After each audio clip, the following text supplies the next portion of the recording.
வணக்கம் மாணவர்களே. இந்த வீடியோவில் நாம் இப்போ என்ன பார்க்க போகிறோம்னா கற்கண்டு கற்கண்டு ஏற்கனவே பழைய வீடியோவில் பார்த்துருப்போம். மரபு சொற்கள், அந்த மரபு சொற்களோட பின்னாடி இருக்கக்கூடிய புத்தகத்துக்கு பின்னாடி இருக்கக்கூடிய மதிப்பீடு கேள்வி பதில் தான் வந்து பார்க்க போகிறோம். சரிங்களா? மதிப்பீடு பார்க்க போகிறோம். பக்கம் 13 இருக்குது. படிப்போம். 5ஆம் வகுப்பு முதல் பருவம். படிப்போம், சிந்திப்போம், எழுதுவோம். பாருங்க. ஃபஸ்ட்டு சரியான விடையை தெரிவு செய்து எழுதுக. நம் முன்னோர்கள். ஃபஸ்ட்டு கேள்வி பாருங்க. நம் முன்னோர்கள் ஒரு சொல்லை சொல்லியவாறே நாமம் சொல்வது. ஒரு சொல்லை சொல்லிய நம்ம முன்னோர்கள் என்ன சொன்னாங்களோ அதை நாமம் சொல்வதுக்கு பேர் என்னது? அதை பழமைன்னு சொல்லுவாங்களா, இல்லை புதுமைன்னு சொல்லுவாங்களா, இல்லை மரபுன்னு சொல்லுவாங்களா, இல்லை சிறப்புன்னு சொல்லுவாங்களா? நாம் மரபுன்றதுக்கு ஒரு இது படித்தோம், வரையறை படித்தோம். அது என்னன்னா, நம் முன்னோர்கள் ஒரு சொல்லியவாறே நாமம் சொல்றதுக்கு பேர் தான் என்னது? மரபு. அப்போது முதல் கேள்விக்கு என்ன பதில்? மரபு. என்னது? மரபு. ரெண்டாவது பாருங்க, யானை என்ன பண்ணோம்? மரபு சொற்களில் நம்ம ஒளி மரபு சொற்கள் பார்த்தோம். யானை வந்து என்ன செய்யும் பார்த்தோம்? கத்துமா, பிளிருமா, கூவுமா, அலருமா? சொல்லுங்க. இப்போ கத்தும்னா என்ன கத்தும்? யாரு கத்துவாங்க சொல்லுங்க? ஆடு தான் கத்தும் சொல்லி படித்தோம். பிளிரும்னா யானை வந்து என்ன பண்ணும்? பிளிரும். யானை என்ன பண்ணும்? பிளிரும். குயில் வந்து கூவும், ஆந்தை அலரும் சொல்லிட்டு வரும். இப்போ யானைக்கு என்ன பதில்? பிளிரும். யானைக்கு என்னது? பிளிரும். ஆந்தை அலரும் என்பது ஒளி மரபா, வினை மரபுல வருமா, இல்லை இளமை பெயர் மரபு வருமா, இருப்பிட பெயர் மரபு வருமா? இப்போ ஆந்தை அலரும் என்றது என்னது? அது கொடுக்குற சத்தம். சரிங்களா? ஆந்தை அலரும் அது கொடுக்குற சத்தம். அப்போ அது என்ன வரும்? இந்த ஒளி மரபு. இந்த ஒளி வந்து எதை குறிக்கும்னு சொன்னேன் ஏற்கனவே. இந்த ஒளி வந்து என்னத்தை குறிக்கும்? சத்தத்தை குறிக்கும். அப்போ ஒளி மரபு. ஆந்தை அலரும் என்பது ஒளி மரபு. புலியின் இளமை பெயர். புலிக்கும் சிங்கத்துக்கும் சொன்னேன். புலியின் இளமை பெயர். புலியை புலிக்குட்டின்னு சொல்லுவாங்களா, புலி பரல்னு சொல்லுவாங்களா, புலி கன்றுன்னு சொல்லுவாங்களா, இல்லை புலி பிள்ளைன்னு சொல்லுவாங்களா? நிறைய பேருக்கு புலிக்குட்டி குழந்தைங்களா இருக்கும்போது சிங்கக்குட்டிடா, புலிக்குட்டிடா அப்படின்னு சொல்லியே வளர்த்துருப்பாங்க. அதனால இந்த புலிக்குட்டின்றது குழந்தைகளுக்கு ஞாபகம் வந்துக்கூடாது. நாம் இப்போ ஏற்கனவே போன வீடியோவில் பார்த்துருப்போம். புலிக்குட்டின்னு என்னன்னா, புலியோட இளமை பெயர் வந்து புலி பரல்னு சொல்லணும். சிங்கத்தை தான் குட்டின்னு சொல்லணும். சரி, சிங்க குருளை. குதிரையும் குரங்கும் தான் வந்து நம்ம ஆடு தான் குட்டின்னு சொல்லுவோம். புலி வந்து என்ன பண்ணோம்? புலி பரல். என்னது? புலி பரல். பூ பறித்தால் என்பது வினை மரபு வருமா, பெயர் மரபு வருமா, இல்லை ஒளி மரபு வருமா, இல்லை இளமை பெயர் மரபு வருமா? நல்லா கவனிங்க. பூ பறித்தால்ன்றது ஒரு செயல். அதை நம்ம படிக்கும் போதே நம்ம வந்து படிச்சிருப்போம். இதெல்லாம் வந்து என்னதுல வரும் அப்படின்னு சொல்லிட்டு. அது என்னதுல வரும்? செயல்னா என்னது? வினை. செயல்னா என்னது? வினை. அப்போ இதில் எதில் வரும்? பூப்பறித்தால் என்பது வினை மரபு. அடுத்து பாருங்க. உரிய மரபு சொற்களை நிரப்புக. உரிய மரபு சொற்களை நிரப்புக. மரபு சொற்கள் நம்மளுக்கு கொடுத்துருக்காங்க. அது எது சரியான மரபு சொற்கள்னு சொல்லிட்டு நாம் இதை நிரப்பணும். முதல் எடுத்துக்காட்டு ஒன்று நம்மளுக்கு கொடுத்துருக்காங்க. நெசவாளர் ஆடை நெய்தார். என்னது? நெய்தார். என்ன வரும்? நெய்தார். அடுத்து பாருங்க. நாய் கத்தும் குறைக்கும் சத்தம் கேட்டது. நாய் கத்தும் சத்தம் கேட்டதுன்னு எழுதணுமா, இல்லை நாய் குறைக்கும் சத்தம் கேட்டதுன்னு சொல்லி எழுதணுமா? நாய் வந்து என்ன பண்ணும்? குறைக்கும். நாய் வந்து என்ன பண்ணும்? குறைக்கும்.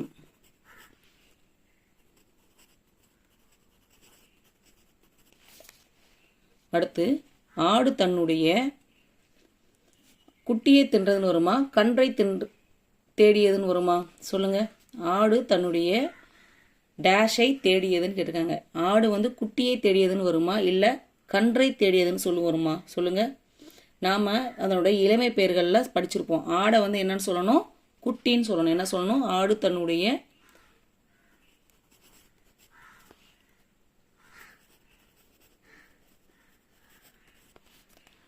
குட்டியை தேடியது. தாகத்திற்கு தண்ணீர் வந்து என்னன்னு சொல்லணும்? குடித்தான்னு சொல்லலாமா, பருகினான்னு சொல்லலாமா? தண்ணீர் வந்து குடித்தான்னு தான் சொல்லணும். பால் தான் பருகினான்னு சொல்லணும். தண்ணீர் குடித்தான். அடுத்து பாருங்க. புலி குரங்கை பார்த்து பிளிரியது உரிமையது. புலி என்ன பண்ணும்? யார் பிளிருவா, யார் உருமுவா? சொல்லுங்க. யானை தான் பிளிரியதுன்னு வரும், குரங்கு உரிமையதுன்னு வரும். அப்போ புலி குரங்கை பார்த்து புலி என்ன பண்ணுது? உரிமையது. என்ன பண்ணுது? உரிமையது.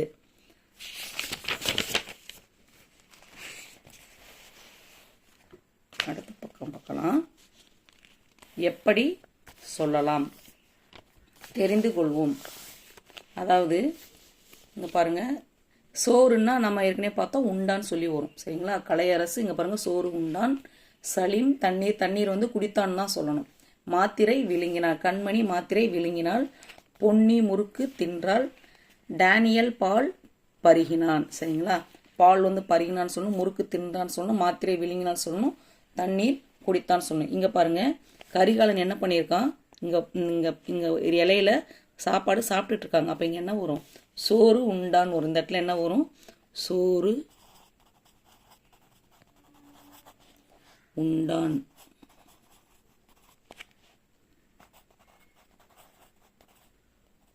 சோறு உண்டான்னு வரும். சரிங்களா? இங்கே பாருங்க, மலர் என்ன பண்ணிட்டு இருக்காங்க இவங்க, மலர் வந்து என்ன பண்ணுறாங்க, மாத்திரையை விழுங்குறாங்க. மலர் என்ன பண்ணுறாங்க, மாத்திரை இந்த டம்ளர் வச்சு கையில் மாத்திரை வச்சுருக்காங்க. அப்போ மாத்திரை விழுங்கினால் என்ன வரும், மாத்திரை. மாத்திரையை சாப்பிட்றது என்னன்னு சொல்லணும், மாத்திரை சாப்பிட்றாங்கன்னு சொல்லக்கூடாது, மாத்திரை விழுங்குறாங்க அப்படின்னு தான் சொல்லணும். அதுதான் மரபு சொற்கள். மாத்திரை விழுங்கினால். அடுத்து பாருங்க, ஆல்வின். ஆல்வின்ற பையன் என்ன பண்ணுறான், கையில் முறுக்கு வச்சிருக்கான். என்ன பண்ணுறான், முறுக்கு வச்சிருக்கான். அப்போது முறுக்கு தின்றான். முறுக்கு என்ன பண்ணணும், தின்றான்.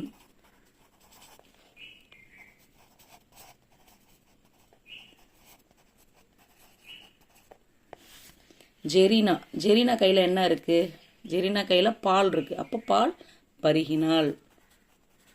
பால் குடித்தால்னு எழுதக்கூடாது, என்ன எழுதணும், பால் பருகினாள். அடுத்து பாருங்க, படத்தின் பெயருடன் ஒளிமரபு சொற்களை இணைத்து எழுதுக. ஒளிமரபு சொற்கள் என்ன அர்த்தம், படத்தின் பெயருடன் ஒளிமரபு சொற்களை இணைத்து எழுதுங்க. சேவல் என்ன பண்ணும், இது என்னது, சேவல். சேவல் என்ன பண்ணும், சேவல் கூவும். என்ன பண்ணும், சேவல்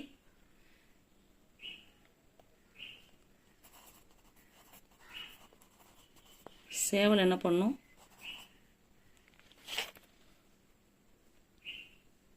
சேவல் வந்து என்ன பண்ணும், கொக்கரிக்கும் தான் எழுதணும். சேவல் வந்து என்ன பண்ணும், கொக்கரிக்கும். சேவல் வந்து கூவும், சேவல் கூவும். கோழி தான் கொக்கரிக்கும்னு சொல்லணும். சேவல் கொடுக்குற சத்தத்தை கூவும்னு சொல்லுவோம். நாய், நாய் என்ன பண்ணும், குறைக்கும். நாய் என்ன பண்ணும், குறைக்கும். நாய் குறைக்கும். பாருங்க, அடுத்து பாருங்க, இங்க என்ன இருக்கு, இது காகம். காகம் என்ன பண்ணும், கரையும். காகம் என்ன பண்ணும், கரையும். காகம் கரையும். அடுத்து பாருங்க, வண்டு இருக்கு. வண்டு என்ன பண்ணும், முரளும். வண்டு முரளும்.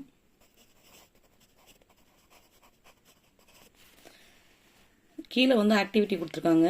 ஏதேனும் 5 மரபு சொற்களை தொடரில் அமைத்து எழுதுக அப்படின்னு சொல்லிட்டு எழுதியிருக்காங்க. நீங்கள் மரபு சொற்கள் எடுத்துகிட்டு ஏதாவது சில சாப்பிட்றது, இவங்க சோறு சாப்பிட்டா, மாத்திரை சாப்பிட்டா, முறுக்கு தின்னா, அதில் ஒரு 2.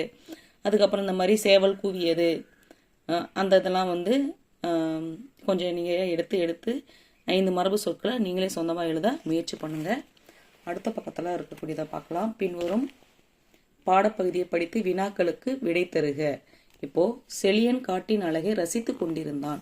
அவன் அமர்ந்திருந்த மரத்தின் மேலிருந்த குரங்குகள் அளப்பும் அளப்பறை ஓசை அவனுக்கு கேட்டது.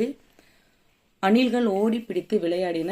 குயில் ஒன்று கூ கூ என கூவியது. குயிலின் ஓசை செழியனின் செவிக்கு இனிமையாக இருந்தது.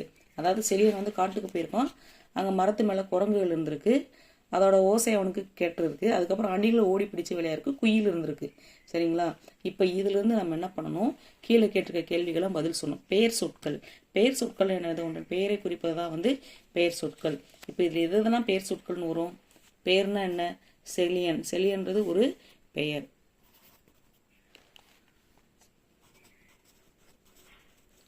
அடுத்து இதில் என்ன வரும், அதே மாதிரி மரம். மரமும் பெயர் சொற்களில் தான் வரும். மரம். வேற என்ன வரும் நம்மளுக்கு, செழியன், மரம். வேற இங்கே என்ன இருக்கு, குரங்கு, அணில், குயில். இது குரங்கு வரும். இங்கு குரங்கு, அணில், குயில்.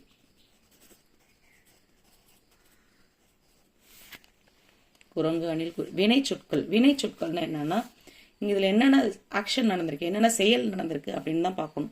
அப்படி பார்க்கும்போது நம்ம செலியன் காட்டின் அழகை ரசித்து கொண்டிருந்தான். அப்போ குரங்கு அளப்பும் அளப்பறை. அப்போ குரங்கு அளப்புது இல்லையா, அங்கே இங்கேயும் ஓடுறது. அப்போ அது வந்து என்னது, ஒரு அளப்பும். வினை சொற்கள் என்ன வரும், அளப்பும் வரும். அடுத்து என்னது, அணில்கள் ஓடி பிடித்து விளையாடினா, அந்த ஓடி இருக்கு இல்லையா, அது வந்து வினை சொற்கள்ல வரும். சரிங்களா, ஓடி பிடித்து. வேற என்ன வரும், கூக்கு என கூவியது. குயில் கூக்குன்னு கூவியதுன்னு இல்லை, அது வந்து என்னது, பாடுறது. அப்போ அதுவும் வந்து என்ன பண்ணும், குக்கு குக்கு, அதுவும் வந்து வினை சொற்கள்ல வரும். குக்கு வினை சொற்கள் வந்து குக்கு, இந்த குக்கு. இல்லை குயிலின் ஓசையை கூட போட்டுடலாம்.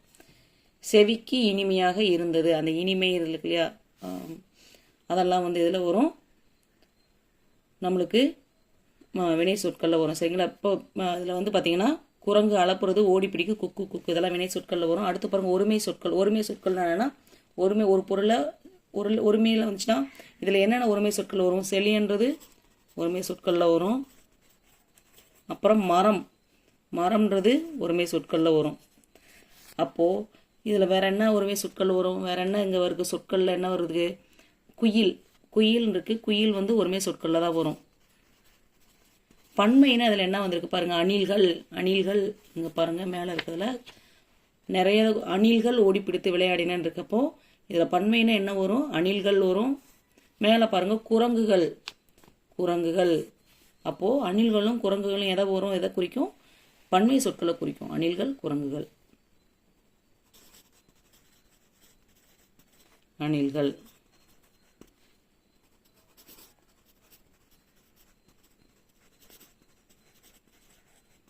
உயர்திணை சொற்கள், அஃறிணை சொற்கள். உயர்திணை சொற்கள்னா 4ஆம் வகுப்புல படிச்சிருப்பீங்க, மனிதர்களை குறிக்கிறது மட்டும்தான் உயர்திணை சொற்கள். அப்போ இதுல உயர்திணை சொற்கள்னா செலியன் மட்டும்தான் உயர்திணை சொற்கள்ல வருவோம், மற்ற எல்லாமே வந்து விலங்குகள், காடு அந்த மாதிரி தான் இருக்கும். சரிங்களா, அப்போ அஃறிணை சொற்கள்னா மனிதர் இல்லாத மற்றவர்களை குறிக்கிறது எல்லாமே வந்து அஃறிணை சொற்கள். இப்போ வேற என்ன இதுலலாம் அஃறிணை வரும், மரம்,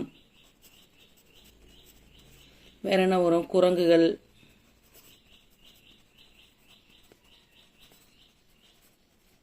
அணில்கள்,